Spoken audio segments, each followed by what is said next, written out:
বিসমিল্লাহির রহমানির রহিম। আসসালামু আলাইকুম। সবাই কেমন আছেন? আশা করি সবাই আল্লাহর রহমতে ভালো আছেন। আমি আল্লাহর রহমতে খুব ভালো আছি। Welcome to my channel. আজকে আমরা একটা নতুন রেসিপি করব। এটা হলো শনফুলের পকোড়া। এটা আমি দোকানদার থেকে কেনার সময় দোকানদার বলছে শনফুল নাকি শনফুল, আই ডোন্ট নো। তো এই ফুল দিয়ে আমি পকোড়া বানাবো। প্রথমে ফুলগুলো ধুয়ে পরিষ্কার করে নিয়ে নিলাম। তারপরে দিয়ে দিব পেঁয়াজ কুচি, কাঁচামরিচ, ধনিয়া পাতা, টমেটো, যা যা মন চায়। তারপর লবণ, হলুদের গুঁড়া, জিরার গুঁড়া, ধনিয়ার গুঁড়া, এগুলো দেওয়ার পরে দিয়ে দিব ময়দা।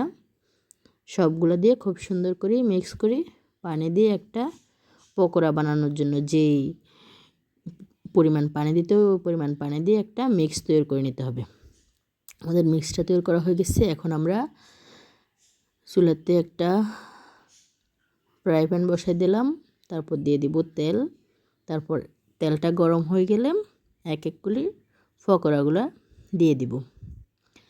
সব আমাদের চ্যানেলটা সাবস্ক্রাইব করে দেবেন, লাইক কমেন্ট শেয়ার করে দেবেন। ফেসবুক থেকে দেখলে অবশ্যই ফলো দিয়ে রাখবেন। দেখেন আমরা পকোড়াগুলো এক এক করে তেলের মধ্যে দিয়ে দিচ্ছি। তেলের মধ্যে দিয়ে দুই পাশ উল্টায় পাল্টায় একবারে মুসমুসা করি নামাইলেই আমাদের পকোড়াটা রেডি হয়ে যাবে।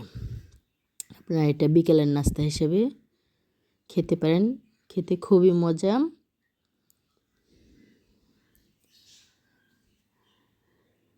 দেখেন এক পাশ হয়ে আসছে মোটামুটি। এখন আমরা উল্টাই দেব। যে যতটা কড়া খাইতে পছন্দ করেন অতটা কড়া করবেন। আমি আমার মতো করে নিচ্ছি।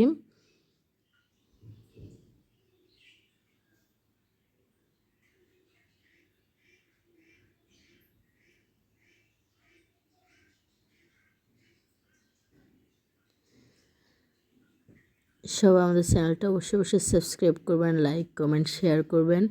যদি ভালো লাগে আমাদের চ্যানেলটা ফলো দিয়ে রাখবেন। ফেসবুক থেকে দেখলে, ইউটিউব থেকে দেখলে সাবস্ক্রাইব করবেন, বেল বাটন অন করে দিবেন।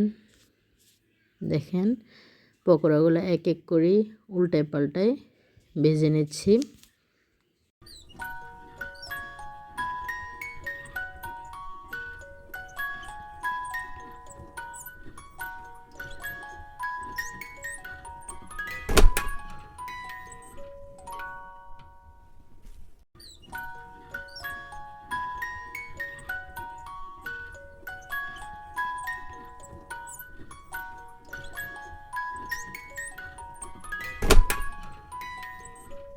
আমাদের পকোড়াগুলো হয়ে গেছে। এখন পকোড়াগুলো নামায় নেব।